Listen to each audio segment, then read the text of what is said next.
اعوذ باللہ من الشیطان الرجیم بسم اللہ الرحمن الرحیم لا اکراہ فی الدین قد تبین الرشد من الغی فمن یکفر بالطاغوت فیؤمن باللہ فقد استمسک بالعروۃ الوثقی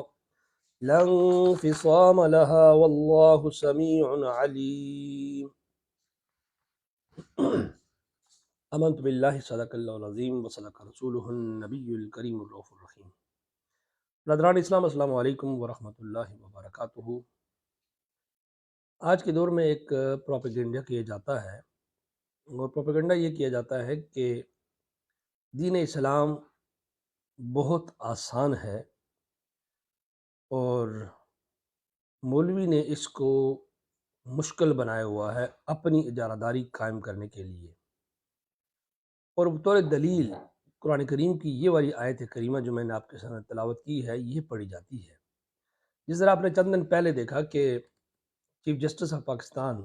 جسٹس فائز عیسیٰ نے ایک فیصلہ دیا، تفسیر صغیر جو ایک قادیانی کی لکھی ہوئی کتاب تھی جس میں صراحتاً قرآن کریم کی تحریف تھی، اس میں اس کتاب کو چھاپنے والے کے خلاف اس کے حق میں فیصلہ دیا گیا اور اس کو آزاد کر دیا گیا، جس پر ریمارکس دیتے ہوئے عدالت نے، جو ججز صاحبان نے جو آیت کریمہ لکھی وہ یہ آیت کریمہ لکھی اور کہا جی کہ اسلام میں تو کوئی جبر نہیں ہے، اسلام میں جو چاہے ہم کر سکتے ہیں، یہ کسی کی اجارہ داری نہیں ہے کہ ہم اس کو جو ہے وہ لازمی ہم اس کی بات کو سنیں، جو چاہے جو لکھے جو اس کی مرضی ہے وہ کرے۔ اس قسم کے اعتراضات عام طور پر ہمارے معاشرے میں کیے جاتے ہیں، اور یہ کرتا کون ہے؟ لبرل طبقہ کرتا ہے۔ آئیے آج میں آپ کو قرآن کریم فرقان حمید کی آیہ مقدسہ جو اللہ تبارک و تعالیٰ نے نازل فرمائی ہے، اور یہ سورہ بقرہ کی آیت کریمہ ہے، تیسرے پارے میں ہے، اور یہ آیت کریمہ آیت نمبر 256 ہے۔ اس آیت کریمہ کا پہلے آپ ترجمہ سماعت فرما لیں، اور پھر اس کی جو تفسیر ہے وہ مایہ ناز تفسیر ضیاء القرآن جو کہ حضرت ضیاء الامت جسٹس پیر محمد کرم شاہ الازہری رحمۃ اللہ علیہ نے لکھی ہے، اس کے حوالہ سے میں آپ کی خدمت میں پیش کرتا ہوں۔ امید ہے کہ آپ یہ جو اعتراض کیے جاتا ہے، دو قسم کے اعتراض کیے جاتے ہیں، ایک تو یہ کہ اسلام میں کوئی زبردستی نہیں ہے، اور دوسرا طبقہ وہ یہ بھی کہتا ہے جی کہ اسلام میں زبردستی لوگوں کو مسلمان بنایا جاتا ہے۔ تو دونوں طرح کے جو ایک اعتراضات کیے جاتے ہیں، تو ان کا جواب اس آیت کریمہ میں اللہ تبارک و تعالیٰ نے دیا ہے، اور اس کی تفسیر آپ ملاحظہ فرمائیے۔ اللہ کریم ارشاد فرماتا ہے لا اکراہ فی الدین، کوئی زبردستی نہیں ہے دین میں۔ پھر سن لیجئے مطلب کیا ہے کہ لا اکراہ فی الدین، کوئی زبردستی نہیں ہے دین میں، قد تبین الرشد، بے شک خوب واضح ہو گئی ہے ہدایت، من الغی، گمراہی سے، فمن یکفر، تو جو انکار کرے شیطان کا، فمن یکفر، جو انکار کرے شیطان کا، ویؤمن باللہ، اور ایمان لائے اللہ کے ساتھ، فقد استمسک، اس نے پکڑ لیا مضبوط، بالعروۃ الوثقی، مضبوط حلقہ، اس نے پکڑ لیا مضبوط حلقہ، لا انفصام لہا، جو ٹوٹنے والا نہیں ہے، واللہ سمیع علیم، اللہ تعالیٰ سب کچھ سننے والا جاننے والا ہے۔ اب اس آیت کریمہ کی تشریح کرتے ہوئے حضور سیدی ضیاء الامت رحمۃ اللہ علیہ لکھتے ہیں کہ اسلام کے دشمنوں نے اسلام پر لوگوں کو زبردستی مسلمان بنانے کا جو الزام لگا رکھا ہے، یعنی عام طور پر پہلا الزام یہ لگایا جاتا ہے کہ اسلام جو ہے وہ مسلمان زبردستی دوسروں کو مسلمان بناتے ہیں۔ مسلمان بنانے کا جو الزام لگا رکھا ہے، قرآن کریم نے پہلے ہی اس کا رد کر دیا تھا کہ دین کے معاملہ میں جبر و اکراہ کا تو سوال ہی پیدا نہیں ہوتا، یعنی ہم کسی کو بھی زبردستی ہم مسلمان نہیں بنا سکتے۔ نیز اسلام بحیثیت دین انسان کی باطنی اور قلبی اصلاح اور درستی کرنا چاہتا ہے، یعنی اسلام میں آنے کا مقصد کیا ہے کہ انسان کے اندر دو جو خوبیاں آ جائیں، دو کوالٹیز آ جائیں، ایک یہ کہ انسان کی ظاہری اور باطنی، یعنی انسان کی باطنی اور قلبی اصلاح اور درستی چاہتا ہے۔ یعنی اسلام لانے کے بعد انسان کا جو دل ہے وہ بھی پاکیزہ ہو، اور انسان کے جو اعمال ہیں وہ بھی صاف ہوں۔ اگر کسی کے گلے میں آپ جبرن پھندا ڈال دیں گے تو کیا اس کی روحانی اصلاح ہو جائے گی؟ یعنی اگر آپ کسی بندے کو زبردستی آپ مسلمان بناتے ہیں تو کیا وہ اسلام کے اصولوں پر عمل کرے گا؟ کیونکہ اسلام کے تو بہت سارے اصول ہیں جن کا تعلق بالکل تنہائیوں سے ہے۔ جیسے اگر میں کہوں کہ فاسٹنگ جو روزہ رکھنا ہے، اب روزہ رکھنے میں کوئی بھی اللہ تبارک و تعالیٰ کے علاوہ ہمارے روزے کو جج نہیں کر سکتا۔ اب اگر ایک بندہ زبردستی آپ کسی کو مسلمان بناتے ہیں تو کیا وہ روزہ رکھ سکتا ہے؟ ایسا ہرگز نہیں ہے۔ وہ روزہ تبھی رکھے گا جب کہ اس کو اللہ تبارک و تعالیٰ کے ساتھ ایک اس کا قلبی لگاؤ ہوگا، محبت ہوگی۔ حج کسی کو آپ زبردستی نہیں کروا سکتے، زکوٰۃ آپ کسی سے زبردستی نہیں لے سکتے۔ تو یہ تمام کی تمام باتیں بتاتی ہیں کہ ہم زبردستی کسی کو کلمہ جو ہے وہ ہم نہیں پڑھا سکتے، اور آپ جبرن پھندا ڈال دیں تو کیا اس کی روحانی اصلاح ہو جائے گی؟ اور کیا اسلام، اور دوسری بات روحانی اصلاح ہو جائے گی اور کیا اسلام کا مقصد حاصل ہو جائے گا؟ ہمارے جو دوست دیکھ رہے ہیں تو جو گزارش ہے کہ ضرور اس کو لائک بھی کیا کریں، کیونکہ جب آپ کے لائک آپ کرتے ہیں تو اس سے زیادہ لوگوں تک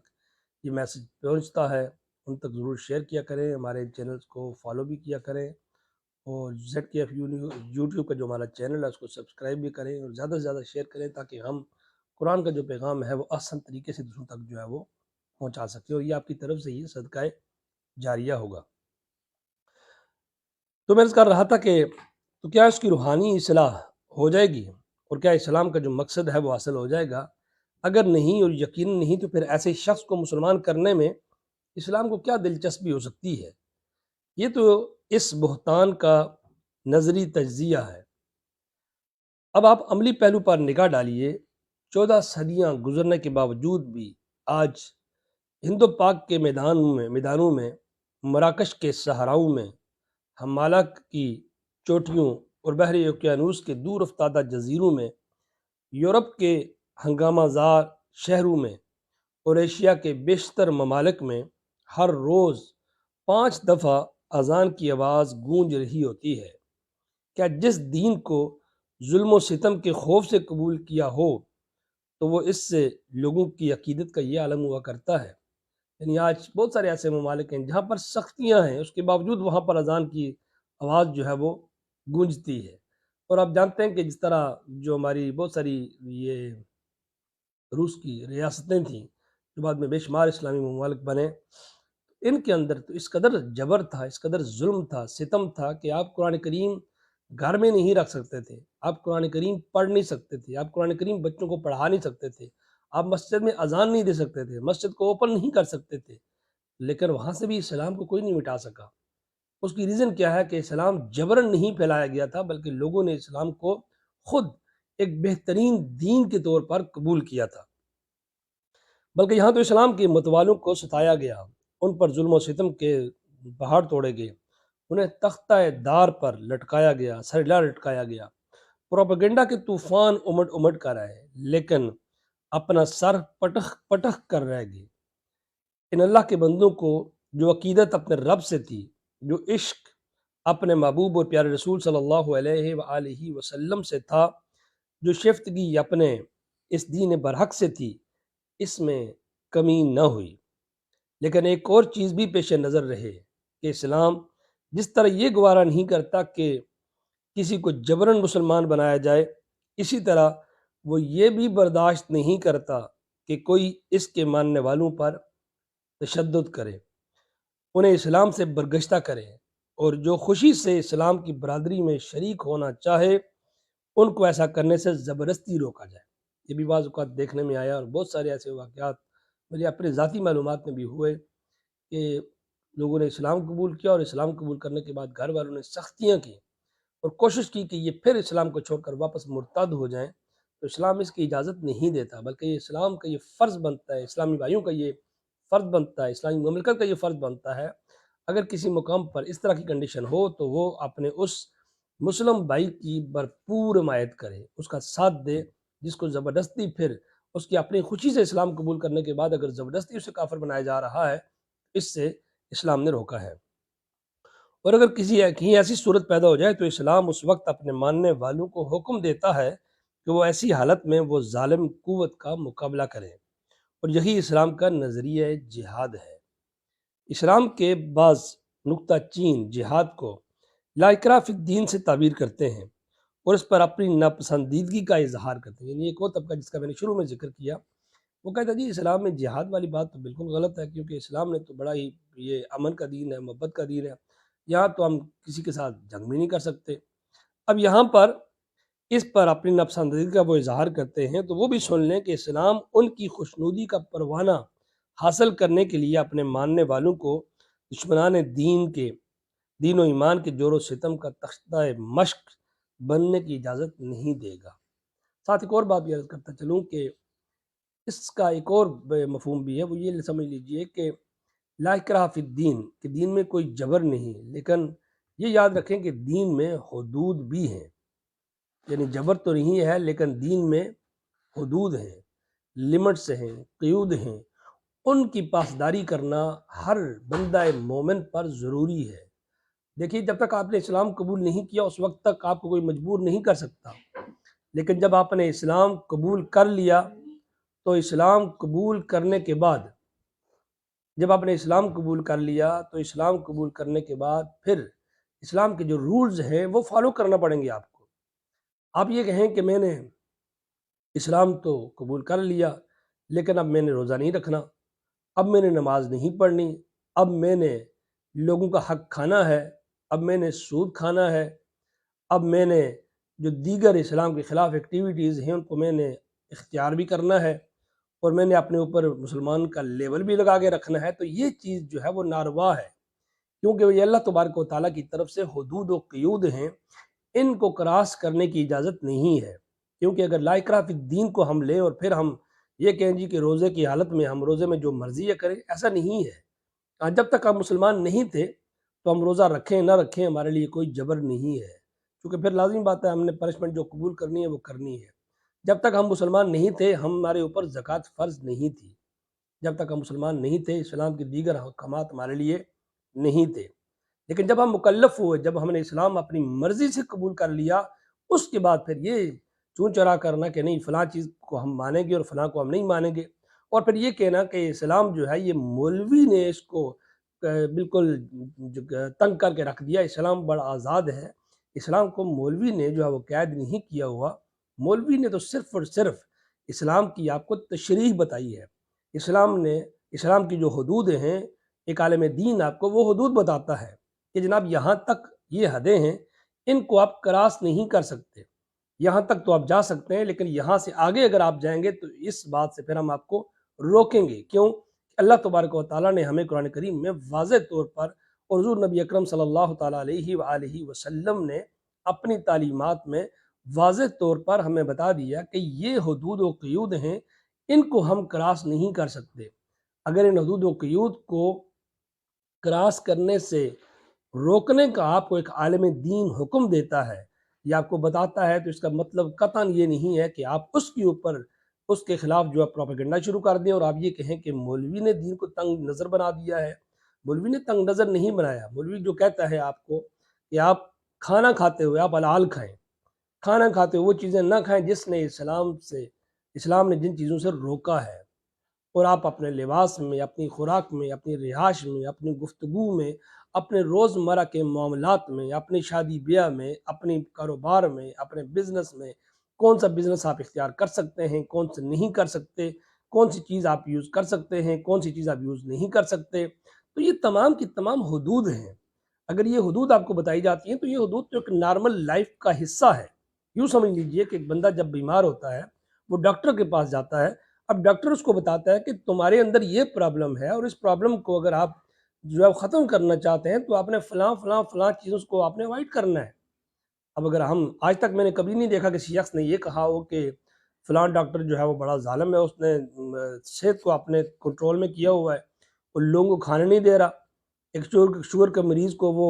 جو ہے وہ شوگر سے روک رہا ہے، میٹھی چیزوں سے روک رہا ہے، اسی طریقے سے کولیسٹرول کے مریض کو وہ گوشت سے روک رہا ہے۔ عجیب قسم کا ڈاکٹر ہے یہ، بھئی کھانا اللہ تعالیٰ نے دیا ہوا ہے، حلال ہے، جو مرضی ہے کھاؤ، تم کون ہوتے ہو روکنے والے؟ تو ناظرین، وہ جو روک رہا ہوتا ہے بنیادی طور پر وہ ہمارے فائدے کے لیے روک رہا ہوتا ہے۔ اسی طرح دین اسلام میں اگر ایک عالم دین آپ کو کسی چیز سے روکتا ہے، اس کا مطلب قطعاً نہیں ہوتا کہ وہ آپ کے اوپر اپنی اجارہ داری قائم کرنا چاہتا ہے، یا وہ اپنا تسلط قائم کرنا چاہتا ہے، یا وہ اپنے آپ کو یہ بتانا چاہتا ہے کہ I am superior than you, بلکہ وہ آپ کو صحیح راہ کی طرف آپ کو گائیڈ کر رہا ہے، بالکل جیسے میں نے ذکر کیا ایک ڈاکٹر کی طرح، یا ایک وکیل جو ہے وہ اپنے کلائنٹ کو جس طرح گائیڈ کرتا ہے، یا کوئی بھی زندگی کا کسی بھی شعبے میں آپ چلے جائیں، جس طرح ایک شعبے کا ماہر انسان اپنے جاننے والوں کو، اپنے ساتھ جڑنے والوں کو ان کی رہنمائی کرتا ہے، تو اسلام اسی طریقے سے ایک عالم دین یہ فریضہ سر انجام دیتا ہے۔ ہاں کسی مقام پر اگر ایک شخص جو کہ دین اسلام کے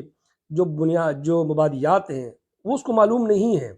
صرف اس نے چند دن کسی مدرسے میں لگائے یا یوں ہی گھومتے پھرتے علماء کے ساتھ بیٹھا اور پھر اپنے آپ کو اس نے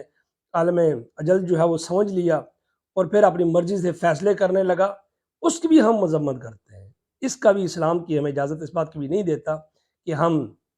یوں ہی اپنی اپنی جو ہے وہ ذاتی رائے کو اسلام بنا کر پیش کریں۔ جہاں پر بھی ہم دیکھیں کہ ہمارے خلاف بات ہو رہی ہے تو ہم اس کو اپنے خلاف نہ سمجھیں بلکہ ہم اس کو اسلام کے ساتھ جوڑ دیں، جس طرح ہمارے معاشرے میں اس وقت عام طور پر یہ ہو رہا ہے۔ جب کبھی آپ کسی جج کے خلاف بات کرتے ہیں تو وہ فوراً کہتے ہیں جی یہ تو عدلیہ کی توہین ہے، آپ کسی فوجی یا جرنیل کے خلاف بات کرتے ہیں تو کہا جاتا ہے جی یہ تو فوج کی توہین ہو رہی ہے، اور جب کسی مولانا صاحب کے خلاف بات کی جاتی ہے تو کہا جاتا ہے یہ دین اسلام کی توہین ہو رہی ہے۔ تو ایسا نہیں ہے، بلکہ ہمیں چاہیے کہ ان معاملات میں بھی ہم بالکل بیلنس رہیں، جہاں پر ہمارا قصور ہے وہ مان لینا چاہیے، اور اگر قصور نہیں ہے زبردستی مسلط کیا جا رہا ہے پھر ہمارا یہ حق بنتا ہے کہ ہم اپنا ڈیفنس بھی کریں اور ہم جو رائے راست جو ہے وہ بھی اپنے سننے والوں تک ضرور پہنچائیں۔ تو ناظرین زیڈ کے ایف نیوز کو سننے کا بہت شکریہ۔ ہمارا چینل جو زیڈ کے ایف نیوز یوٹیوب ہے اس کو بھی ضرور سبسکرائب کیا کریں، ضرور دوسروں تک شیئر کیا کریں، چونکہ یہ صدقہ جاریہ ہے، اور جب تک یہ خیر کا عمل جاری رہے گا اللہ تبارک و تعالیٰ آپ کو اس کا اجر و ثواب عطا فرماتا رہے گا۔ تو ہمارے یہاں پر جو ٹک ٹاک جو ہے اس کو بھی آپ لوگ ضرور فالو کیجئے۔ انشاءاللہ العزیز رمضان المبارک میں آپ کے ساتھ ہم مزید